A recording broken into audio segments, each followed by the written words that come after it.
quick note before the podcast starts.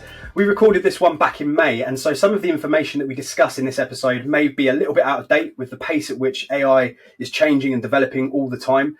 We are sure there's still plenty of information and points in here that you'll be interested to listen to, but likewise, we will be looking to record a new episode on AI very shortly to try and catch up with some of the most recent developments and changes in the industry. But I hope you enjoy this one and keep your eyes peeled for the next one coming out very soon. Thanks.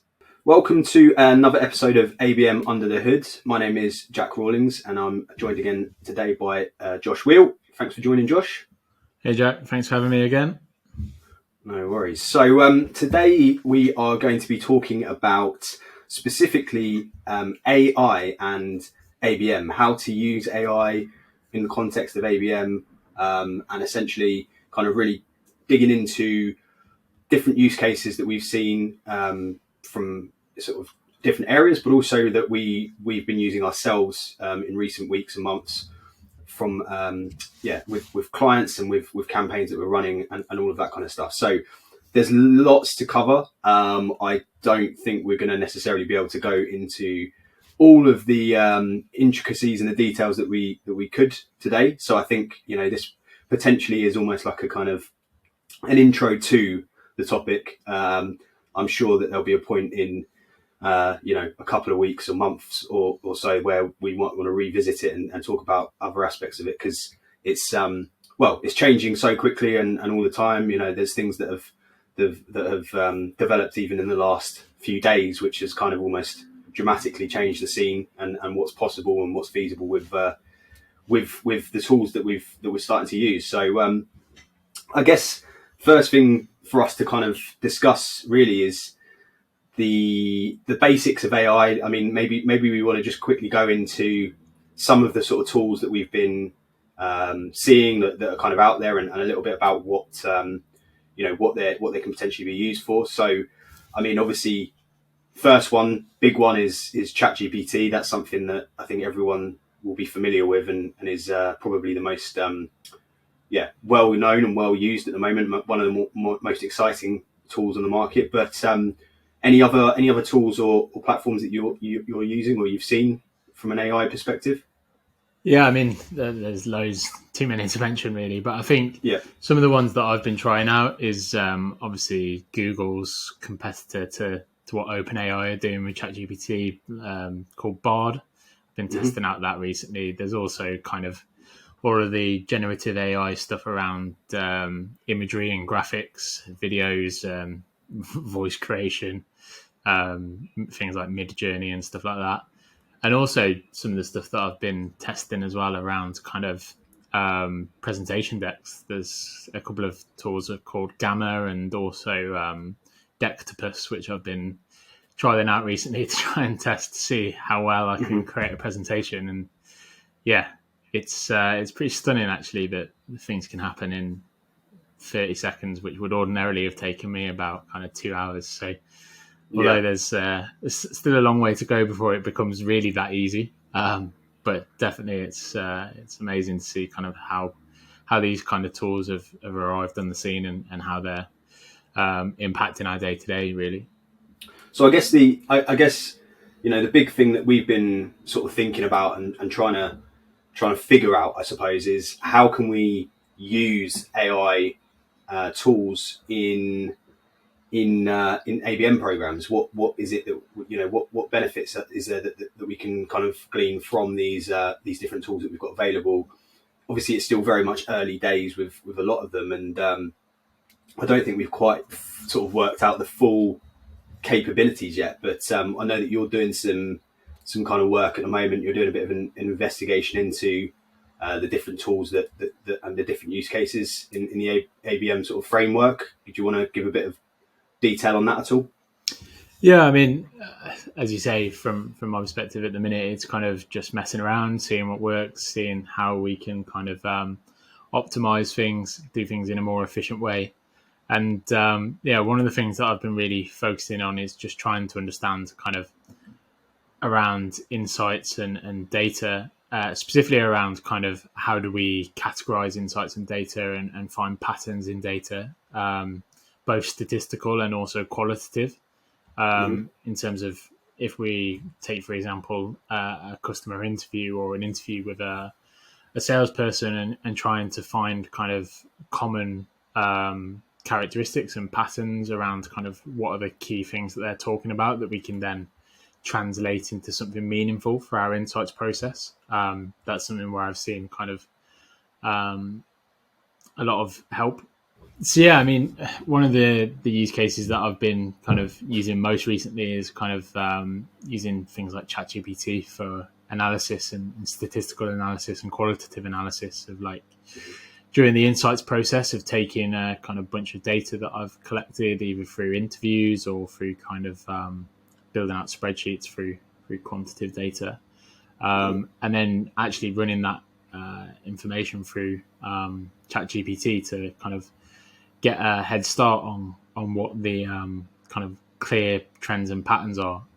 Obviously, I can do that over time, but what I've found is that by having this kind of little assistant that supports me with it, it's allowing me to kind of quickly pull together some trends and some patterns, which I can then use as almost like a starting point for me to then go and do the more human element of researching those particular trends and making sure that it's valid and also that it's correct, because obviously we can't just take the output for granted. We have to apply a level of interrogation to what we get out of these tools. And I think specifically around kind of what am I doing on a day-to-day basis, a lot of it is around using these tools to avoid kind of what I'd maybe term as like blank page syndrome, where like you're sat there kind of staring at a blank piece of paper and wondering, well, what's the best way of tackling this problem or approaching this piece of work?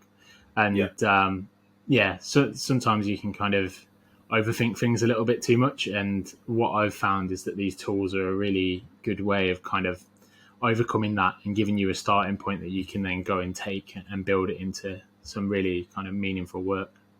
No, it's a great point, and I think so there's that sort of side of things, which is the kind of, it's almost like the instigator. It helps you kind of almost brainstorm and you know bounce ideas off and kind of get something sort of started. And I think also another really kind of key element that I've seen use for with particularly ChatGPT is the kind of its ability to do some of the kind of more mundane admin-y type tasks that are involved in setting up a program, an ABM program. You know, things like that kind of like data, not analysis, certainly not analysis yet, although that's, I think, potentially, you know, there are ways that could be coming, but more so compiling of data, you know, into whatever kind of format you're looking for.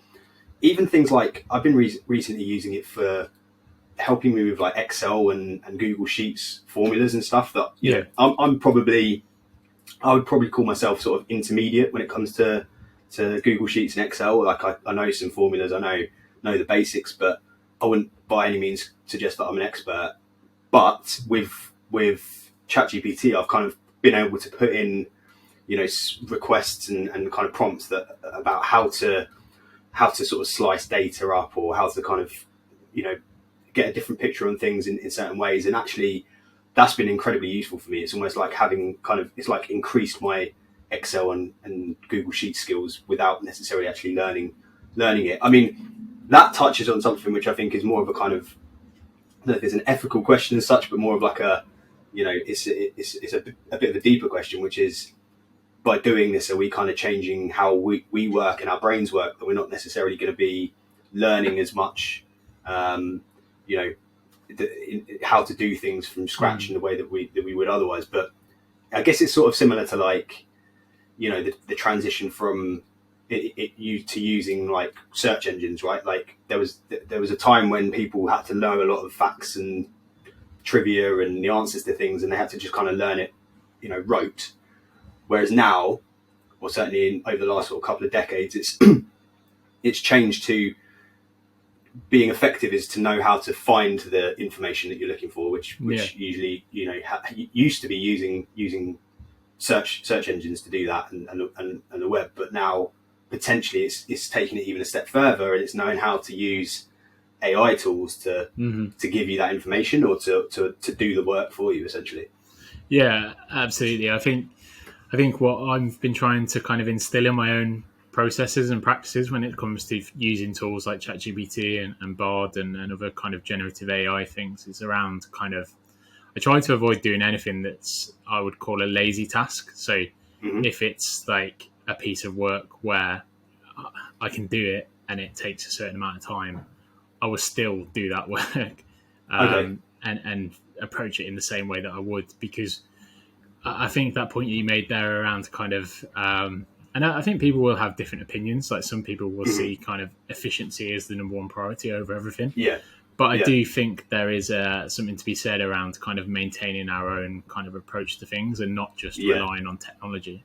And it's about kind of using these tools as kind of leverage rather than kind of a replacement for us. And it kind of touches on this whole big question around, will AI replace jobs and will it replace people? And maybe I'm jumping ahead a little bit, but I think, there's certainly a level of kind of more basic, simple tasks that I can see how ChatGPT or something similar could actually fulfill those roles. But I just don't see a world where we get to a situation where humans aren't required in the process anymore. I think ultimately there will always be a human element that's required, at least unless I could be proven wrong by the advancements in technology. But I think there'll always need to be that human element implemented within any of these processes to kind of really validate the work and make it meaningful, specifically for account-based marketing, because it is about understanding what the target accounts need and actually turning that into something meaningful. And that still needs a level of kind of rationality and imagination that I think AI probably still doesn't have. Yeah, I completely agree. I think there's certainly elements that I think are potentially going to change. You know, there will be jobs that will not exist as a result of this. 100%. I think there will be certain jobs that will be replaced by ChatGPT. I actually and AI generally. I actually don't think we know yet which jobs those are, because I think that it's very hard to tell which direction things are going to go in. Right? I don't think a lot of people expected there to be such an immediate kind of influx of creative use cases for AI as there have been recently, in the sense, like, you know, using it for images and video and music and all of that kind of stuff. But I think there's also going to be a bit of a pushback on those types of things as well. And, you know, aside from regulations and that kind of stuff and you know, intellectual property type concerns, but from almost a consumer perspective, I think people will potentially not be as keen to engage with content or creative kind of output that is AI generated if there hasn't been some kind of level of human input or overlay onto it. I think it's going to be, you know, in the same way that potentially people kind of switch off to anything that's kind of cookie cutter, that's the sort of, you know, mass produced, the same kind of thing on, you know, I think AI from a creative perspective could go down that route, and therefore I'm not sure that that's the way that people are gonna, the biggest benefit or the biggest change that's going to happen from AI. I think it's going to be much more around the way in which it augments our current processes and strategies and techniques, and not about, you know, replacing what we currently do, essentially. So when it comes to AI and ABM, there's lots of potential use cases, even right now, in this sort of early-ish stage of the kind of industry. But I think it's already it's clear that there are some use cases that are already possible or are certainly becoming very very plausible in the next couple of weeks and months. So, I mean, one that I think is especially interesting from an ABM perspective is personalization, when it comes to personalization at scale in particular, which sounds a little bit like a kind of it's a bit of a paradox, isn't it? Almost personalization at scale, but actually that's kind of what we're aiming for sometimes with like one-to-many programs, that kind of stuff. Make it feel like it's unique and personal to that person, but actually it's something that's been sort of done across in a more scaled fashion. So yeah, how do you think that we could use the AI tools from a personalization perspective? What kind of ways would we be able to do that? Yeah, I think one of the ways that I've seen it kind of used effectively, and I've been testing this out myself, is kind of through building messaging matrices and structuring messages in kind of a particular way to match up to kind of different seniorities and different functions. So essentially, once we've created a messaging hierarchy and a value proposition for our target accounts and who we're trying to reach, it's quite a manual task to actually take that and then actually build it into something that's, I suppose, personalized at the account level, especially if you're trying to do this at one-to-many. If it's one-to-few and it's 15 accounts, then it's something that we can do. But AI kind of opens up the opportunity to do this in a more scaled way. So taking that messaging hierarchy, applying kind of job function and seniority levels to the data that we have, the contacts that we're looking to engage with, or even just the personas, the people that we're looking to reach into in terms of the decision-making unit, and actually taking the messaging hierarchy and personalizing it, and asking the AI system to do that. And then obviously in comes the human element to refine and to make sure that it all makes sense and it's aligned to our original thinking. But the capacity to kind of make that whole process more efficient and to lessen the amount of time that's involved, but with the potential upside of the additional level of personalization that you can achieve. I think that's kind of a really powerful use case in terms of how something like ChatGPT could actually empower greater personalization within a target account list. Yeah, and I think the other thing that I've thought about as well from a personalization perspective, and we're gonna come to one of the latest developments this week with ChatGPT in terms of plugins. We'll go into a bit more detail on that shortly, but I was thinking about Zapier. So obviously with Zapier you can connect different tools. You can basically bring in inputs from different, quite a wide range. I think it's 5,000 different sites or apps. So, one of which is potentially CRMs. So, HubSpot or Salesforce or whichever CRM you're using, connecting that to ChatGPT, bringing in first party data from your CRM into ChatGPT, and then using that overlaid on the messaging matrix type process that you just discussed could be an absolute game changer, because essentially what you're potentially able to do there is take not necessarily real time but real world data, your interactions, the conversations that the sales team are having, any kind of keywords or pain points that have come up in those conversations, potentially what emails have they opened, what content have they engaged with, bringing that into the messaging matrix. And so you've got kind of that default messaging matrix that you've created, and then overlaying the first party data that, at the moment we can do that. As you say, you can do that manually with 15 or so accounts. It's not too bad, but when you get into the one-to-many kind of level, trying to do that it's just not possible basically at the moment, unless you've got absolute, infinite time and money. But this could actually be very feasible, and something that I think could be done as of now. Basically, if you've got access to ChatGPT Plus and you connect up the plugins with Zapier and HubSpot, say, you could start doing this now, right? Yeah, exactly. And I think from an account selection point of view, you made a really interesting point then around kind of being able to analyze at scale what is resonating with an audience.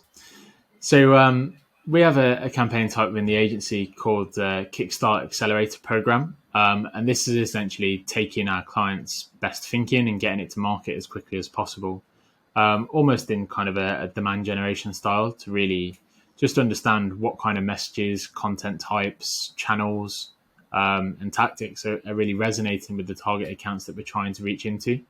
And we do this for two reasons. One being to kind of warm up the audience and build awareness for the client, but also to gain an understanding of what is resonating with the target accounts, so we can use that knowledge and intelligence to actually build that into our more comprehensive like one-to-many, one-to-few, one-to-one campaigns, so we can see, well, what is it that we're putting into the market that resonates the most. And at the moment, we do this at a campaign level to understand what are the assets that are performing well, what are the messages that are performing well, and we can do that at a general level in terms of understanding the market and which accounts it's resonating with, but not maybe as granular as we would like, because it's just too resource intensive. But something like AI could actually help massively here in terms of account selection. So we can actually load in all of that data that we've collected from the market, look at kind of the different copy that was used, even down to like a single ad level, and run some analysis through ChatGPT, for example, and understand kind of, is there a common trend or a common pattern between different pieces of copy? Is there specific groups of accounts that resonate with certain copy or design? And understand kind of what are the best performing ads, and it just adds kind of an additional layer of intelligence to what we're already doing, and being able to do it at scale. Whereas before, it wouldn't make sense from a point of view in terms of how much resource you'd have to invest in terms of what you'd get back. But in this scenario, if you can do this in a much more efficient way, and the outcome is something that's quite kind of tangible, and it gives you kind of intelligence that can be built upon and act as kind of, I suppose, fuel to enable kind of your insights and messaging development work, then I think it's a really valuable exercise and something that can only kind of elevate what you're already doing. I think you're absolutely spot on. And actually, I was thinking, similarly, as well as being able to bring in that kind of campaign data into your thinking and analyze that campaign data in a much more kind of tangible way, you've also got tools that you can use that you might currently be using, and I'm thinking the likes of intent data platforms, or also potentially social listening tools as well, where it's more kind of third party data that you could essentially bring into the chat in ChatGPT or whatever it might be. I think that I was trying to think about how you would do that, because I'm not sure that Zapier necessarily syncs up with a lot of intent data platforms or social listening tools. It might do, but the alternative being, if you've got, for example, like Bombora integrated with HubSpot, you can bring the data from HubSpot from Bombora into HubSpot into ChatGPT. That could potentially be a way to. So talking more about the kind of the account selection side of things now, using it from almost like a predictive analytics perspective, which accounts are going to be interested, are in market, which accounts are trending and engaging with which topics. That analysis normally, when we currently do it, we can do it in a one-to-many process, in the sense that we can take a list of accounts, that are trending in an intent data platform, and then manually kind of go through those, compare and contrast with the first party data, compare and contrast with campaign data. You almost have to take these things in, bit by bit, in isolation, combine it, manually kind of go through. There are some tools that you can get that will bring stuff together in one place, but they tend to be quite expensive, or they tend to be not fully comprehensive. They don't have all of this data that you could potentially look at. But with ChatGPT or with a similar tool, you could essentially bring all of this data into one place, have it evaluated for you, comparing, contrasting the first party with the third party with the campaign data, and then suddenly you've got this list of accounts that are like, know who you are, have engaged with your content, engaged with topics that you're writing content about, are in market, all of this stuff that you can just pull out, and then suddenly you've got a really, really hot target account list essentially that you can work with, right? That for me is where it's gonna get to very, very soon, and it's pretty astounding, really, that we can get to that level for the price that it's probably going to cost, the investment that it's going to cost to get there, right?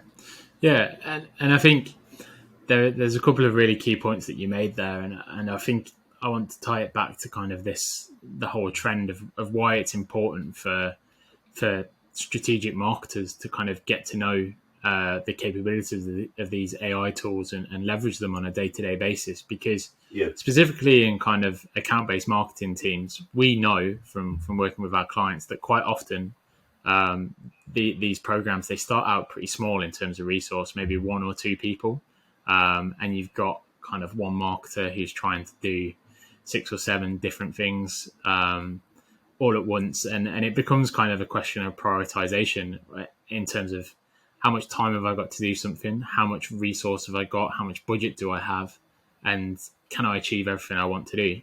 And I think for me, everything that we talk about kind of ties back to something like ChatGPT or Bard being used as that kind of accelerator for that one-person marketing team to actually enable them to do account-based marketing without having to try and justify additional budget to kind of invest in other people. Like, to have a technology or a tool there that can actually help you with a level of data science or data analysis, like that's massively helpful, because if you work in an organization where you have a team of data scientists, they've got their own work going on, and a lot of time you'll be able to kind of build relationships with different teams, but ultimately the work that you need to get done from an account-based marketing perspective often is something that you need to get done yourself. So to have that kind of just additional level of assistance through something that you can control and you can kind of build your own processes around, I think it's just a massive enabler for being able to be more efficient and do more with less, which is obviously quite a common theme that we're hearing all the time at the moment. Yeah, absolutely. And on the other side of things as well, right? You've got the plugins option, and so you've got this inputting in, analyzing the data, bringing that all into ChatGPT, getting it or the equivalent. I'm kind of using ChatGPT as a bit of a shorthand at the moment for those sorts of tools, because we don't know which one's going to end up being the one that everyone ends up using, but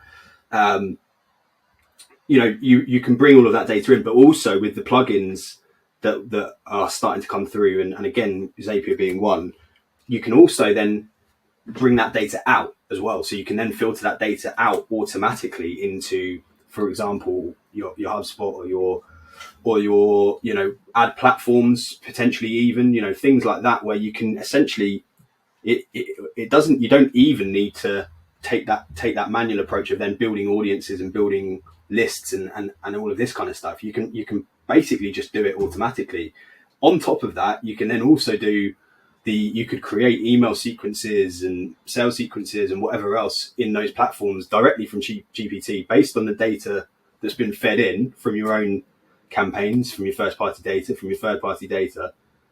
You're suddenly not even, so you're sending out the list of accounts that you need to target from GPT. You're sending out the emails, everything. Like, you're not having to do any of that as such. Mm-hmm. The only thing that you have to do is QA it, is evaluate it, and make sure that everything is up to scratch and up to par. And that for me is like, it's groundbreaking, really.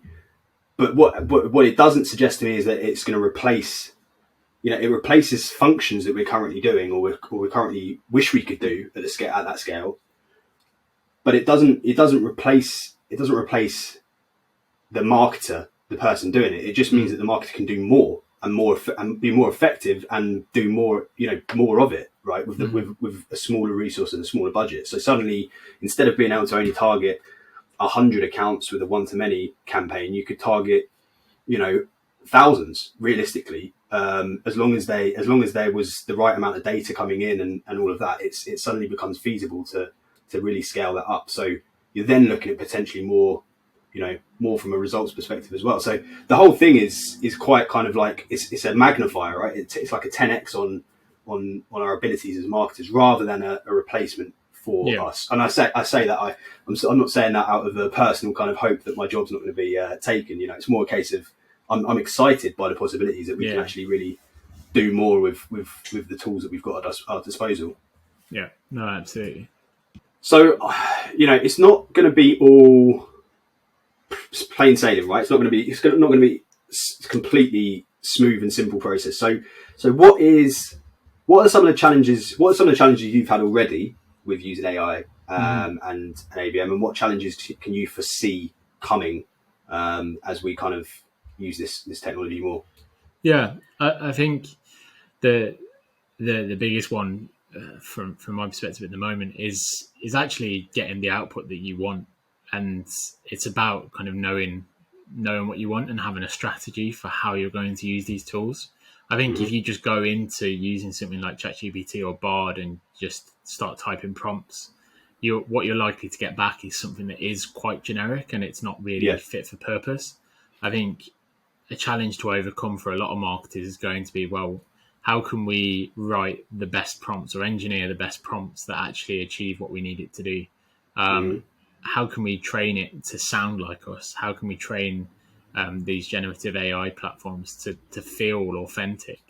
Authenticity is going to be kind of a real big barrier to actually using a lot of these tools in campaign because especially for an account-based marketing campaign where we're talking about we need to be authentic, we need to be personalized, we need to really get across the value that the product or solution offers. It's not good enough to just be quite generic. It has to feel real. So yeah, I mean, from my perspective, it's about kind of having a strategy to know what you want to get out of it and having prompts that are engineered to be able to achieve that. That's one challenge. And secondly is more of kind of a big picture ethical challenge around kind of ownership and also regulation. Just this week, we've seen kind of the founder of OpenAI in US Congress answering questions around kind of the regulation that needs to be put in place on these kind of generative AI platforms to kind of, I know it's cliche to say, but to avoid kind of one of these Skynet situations that people think is going to come from AI. There's also this week, or it might have even been yesterday, I think I read, where the EU is now looking at new legislation around specifically around LLMs, so large language models, and being able to essentially who's going to have the rights to the data and who's going to get a license to be able to build them and all of this kind of stuff. So there's already legislation being worked through the European government, the Parliament, to put a blocker on some of this kind of, at the moment it's very much wild west territory, right? It's real, like it's just it's a gold rush, and I think at some point regulation is definitely going to come in, sooner rather than later. And this is why it's so important that as marketers we learn how to use the tools, but we don't base everything we do around the tools. They can become part of our day to day, but they shouldn't be everything that we do, because what's here today could be gone tomorrow based on kind of regulation that comes in. So it's really important that we're considering kind of how we can best use it, but also be aware that if we're building services and building products around exactly what a tool can do today, that can quite easily be kind of regulated and not be possible moving forward. Yeah, 100%. I think another challenge that I've had recently with it is too much is the way I'd put it. Like I sometimes don't know where to start with it. I'm so in awe of the possibilities and the different possibilities that I'm kind of, and I'm not particularly good at focusing on one thing at the best of times, but it's very sort of, new shiny thing, and there's so many different options with it, that I don't really know what a good starting point is and which thing I should focus on and get kind of skilled at. At the moment, I'm being quite general with it and just kind of testing things out, trying different things, doing a little bit here, a little bit there. Like I did this, I think you might have seen my LinkedIn post the other day where I kind of built this like video that was entirely done through AI. So it was ChatGPT script and then put into a tool called 11 Labs to bring out the voiceover, and then used DALL-E to create the images. And then the only bit that I didn't use AI for was the video editing, which I did. But like that was just a fun little thing. It wasn't, there was no purpose to that other than just to be able to experiment, see what was possible, and to sort of see what the outputs was. I haven't yet nailed how to bring it into my day-to-day workflow. Without like I'm thinking of all these things, but I'm not sure which one to start with. Basically, is what I'm saying. Which is going to be the most beneficial to me in the short to medium term. Yeah, I mean, it certainly can feel quite overwhelming. I think it'll be interesting to see kind of like how we can build strategies around how to leverage AI, specifically in processes and bringing in kind of specific use cases that are kind of the default approach. This is how we use it, because you're right. If we just kind of turn to it every opportunity, there's a risk that we just become kind of distracted and don't actually achieve what we set out to achieve. And that's a good point. I think is sometimes you've got to start with the objectives and work back a little bit, right? Like what's the overarching objective of whatever you're doing, your program, and then does it make sense to bring in AI to help me with this? If so, how do I do that? That is that's the way so far that I've been able to kind of get some stuff, into my workflow, but it's by no means refined yet. It's still very kind of rudimentary. So let's talk about plugins. So this week, I don't know if everyone's got access to them yet, if you've got ChatGPT Plus, but I think most people have now. They were rolled out. For me, I got them, I think, on Tuesday. We're recording this in middle of May, so it was a Tuesday night, I think, that I got access to them.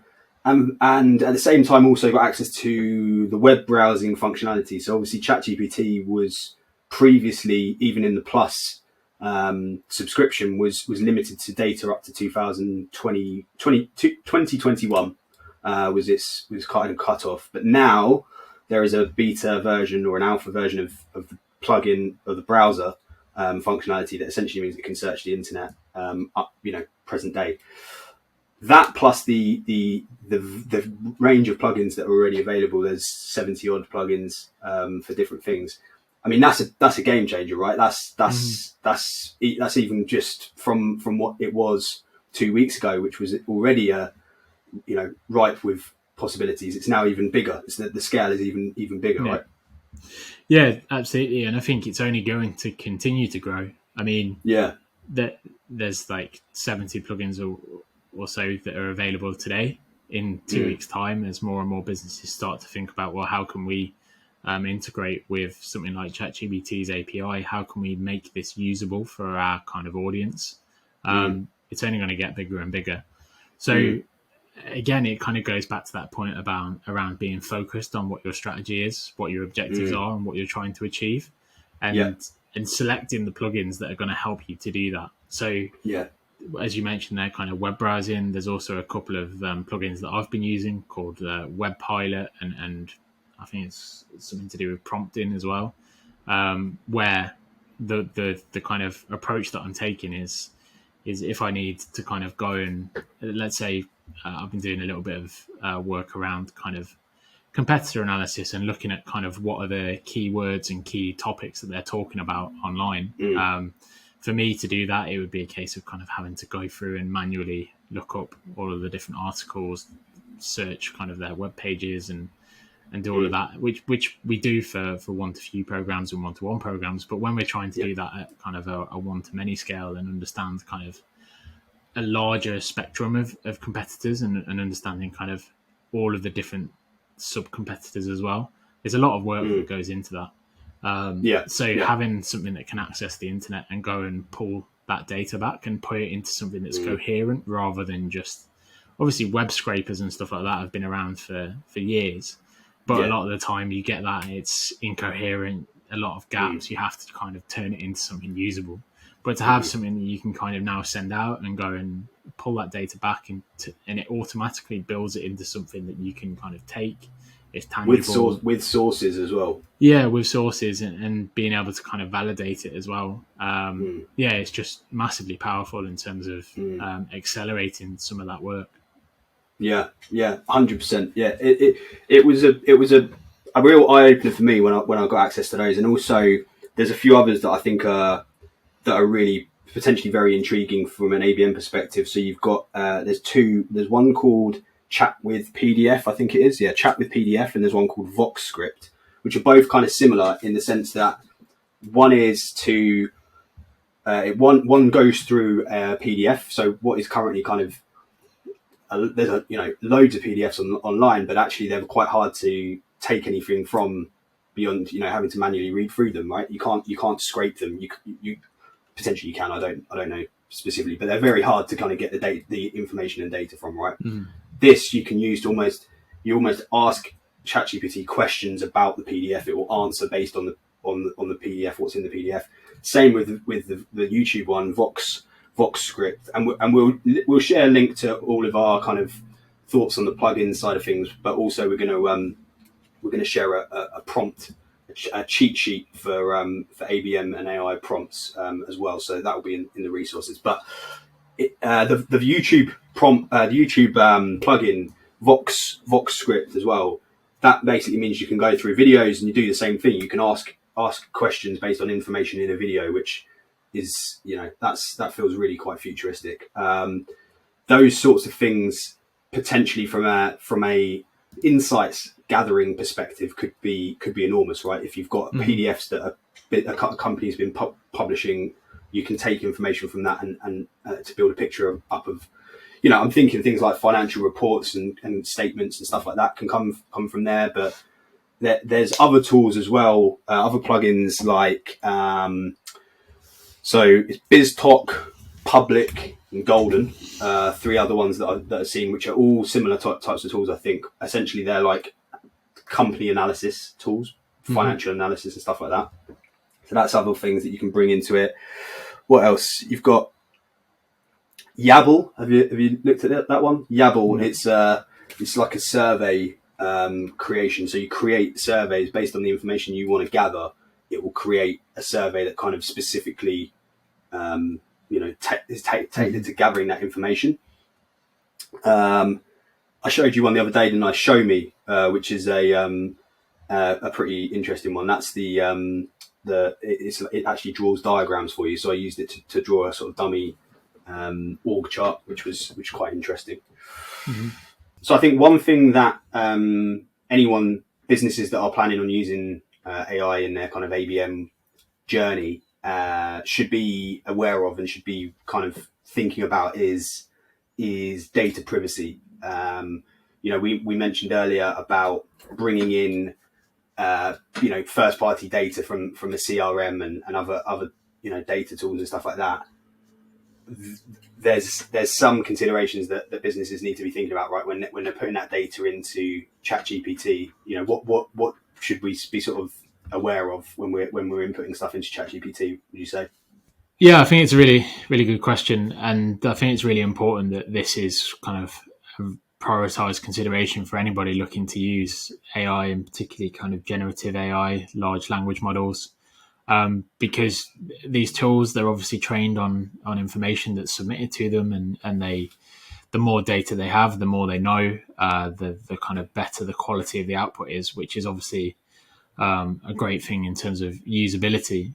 But from a company's perspective, there's a lot of considerations around data privacy. And as a disclaimer, by no means are we kind of data privacy experts. But in terms of like some common sense things to be aware of, particularly with tools like ChatGPT, anything around kind of proprietary data that's not in the public domain. There's a setting in ChatGPT which you can switch off kind of the saving of that information into ChatGPT. And there's actually a few tools. I think there's a Open GPT Playground, I think it's called, which doesn't, it has all the kind of same functionalities and same kind of capabilities, but it's not kept as up to date. So you have a payoff there. But there's tools like that you can use to kind of do analysis on data that you don't want to save into the large language model, because ultimately it's data that belongs to you.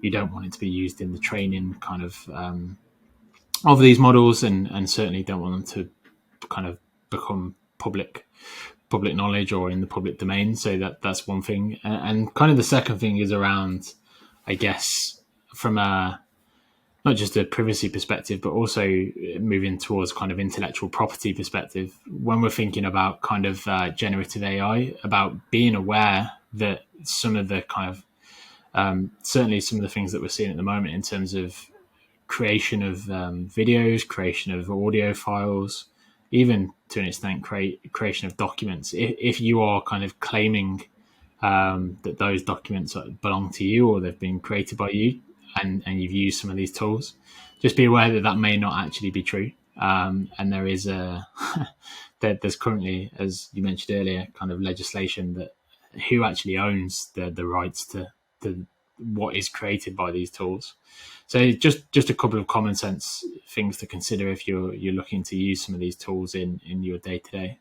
So I think the other thing, as well as that sort of privacy side of things, I think actually people have to be really careful from a legal standpoint. I think it's, again, as you said, we're not data privacy experts. I'm also not a legal expert by any stretch, but that area is going to grow massively in the coming weeks, months, years, around the legalities of everything, and particularly when it comes to something like uploading sensitive data to ChatGPT or any tool, LLM, any tool or large language model, you might be at risk of actually kind of, falling foul of some legal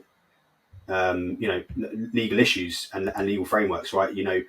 If you think about things like, just one example I've got off the top of my head is if you were to upload sensitive financial data ahead of an acquisition or going public or something like that, that would be very much very illegal and bordering on fraud.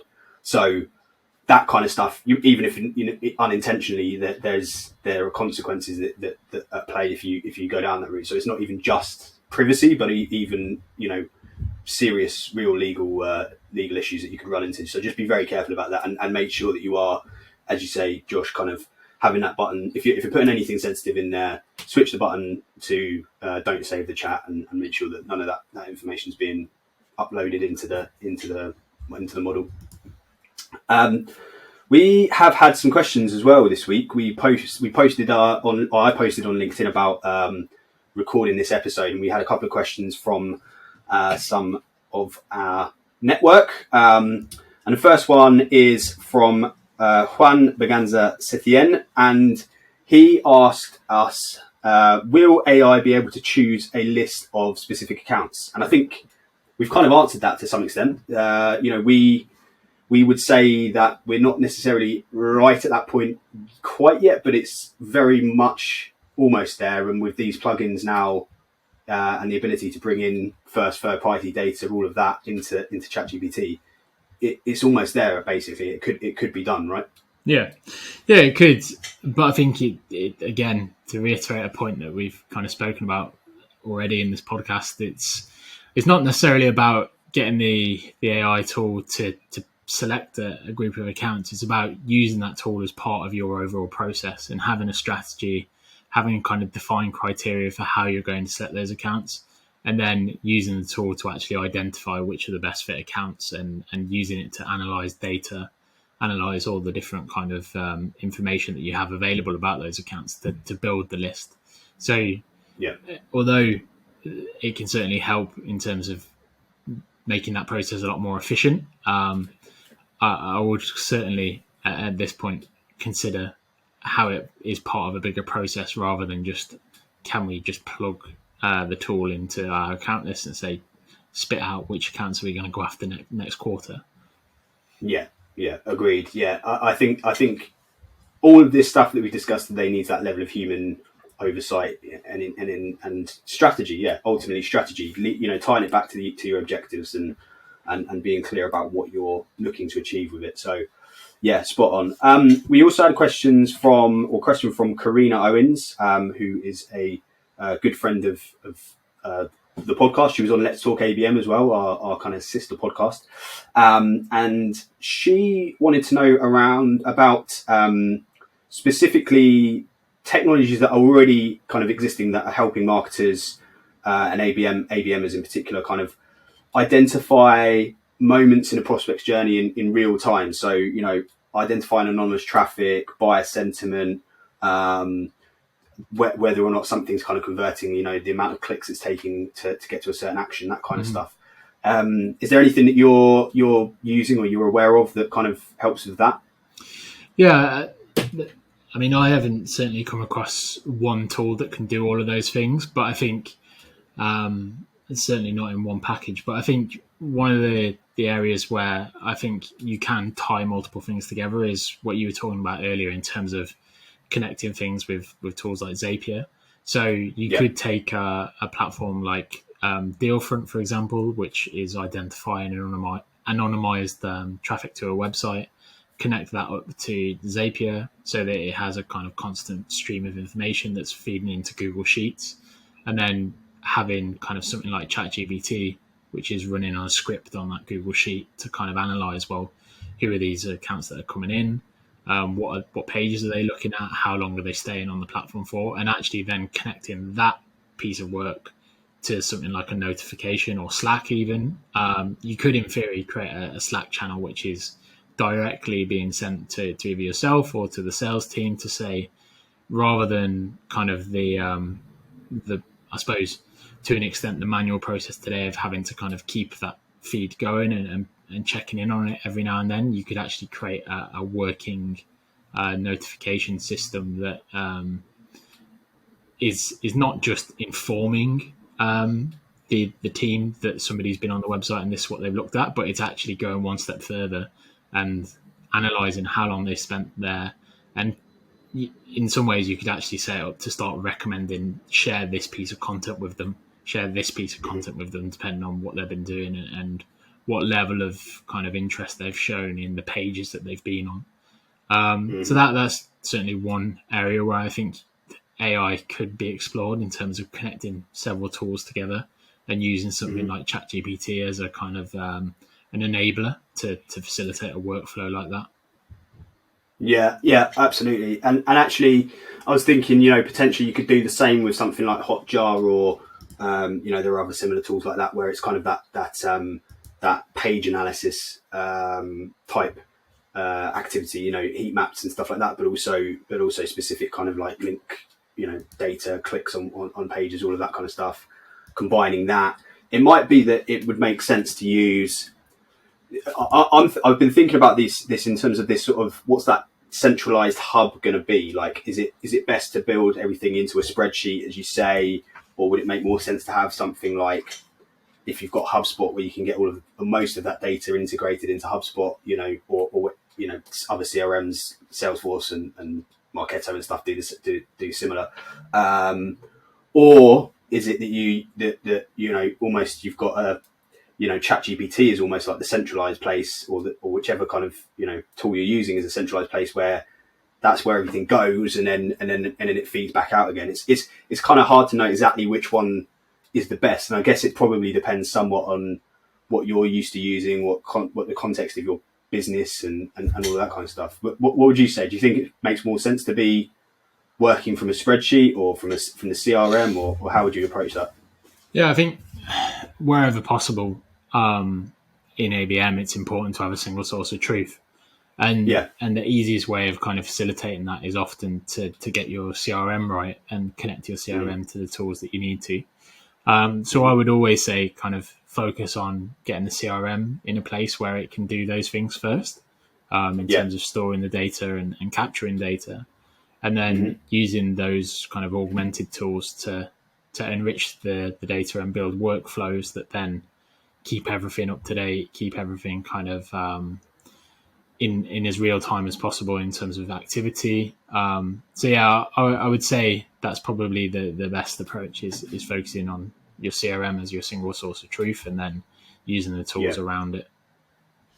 Yeah, because I guess most of these tools, most of that kind of tech stack that we sort of talk about when it comes to ABM, things like Dealfront, things like Hotjar, things like Spark Toro, or these kinds of like sentiment analysis tools. To kind of go back to one of Karina's points, that most of it can sync up and integrate directly with the major CRMs. So it kind of makes sense to get all of that data into that consolidated place, and then if you need to do the manipulation, if you need to do the analysis, you can pull it out and you can do that and then put it back in. But yeah, having that single repository where everything kind of feeds in as a starting point, I think is a good shout. Cool.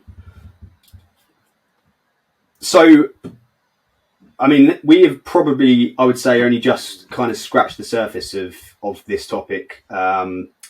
We are doing more and more each day on this as a business, and as individuals, we're kind of using it and investigating continually. So I very much envisage us having a follow-up conversation about this topic in a few weeks or months' time, where we'll maybe dig into some of the other sort of areas and aspects that we've not necessarily covered today. But it's exciting. It's an interesting time, an interesting opportunity for us as an industry, I think, to really capitalize on what's kind of coming. There's things that I'm seeing in even short, medium term pipeline coming through that really are. That even again are exciting me. There's an iOS app that's just come out in the US for ChatGPT, which apparently also has voice activation, which would be for me something I'd be pretty interested in trying out. It's not available outside the US yet, but that's coming pretty soon, and it will be on Android soon as well. Likewise, there's this code. What's it called? Code Interpreter.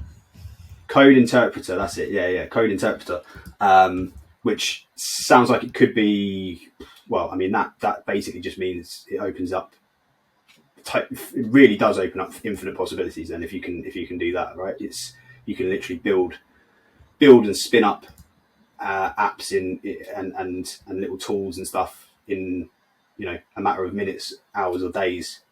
Even with limited coding knowledge and stuff like that. So that could be another game changer. But it's like there's another game changer every day, every week at the moment, right? So, but yeah, so plenty more to discuss, I'm sure, on this topic. So we'll be back on this one. But in the meantime, we'll also be sharing a link to a resource alongside this. So we'll be sharing a ChatGPT prompt cheat sheet for specifically kind of geared towards ABM use cases as well. So that will be something that you can view and download as well. So thanks very much, Josh, for chatting to me again today. Looking forward to catching up on this topic again in the future, and some other interesting ABM sort of points and topics to discuss soon as well.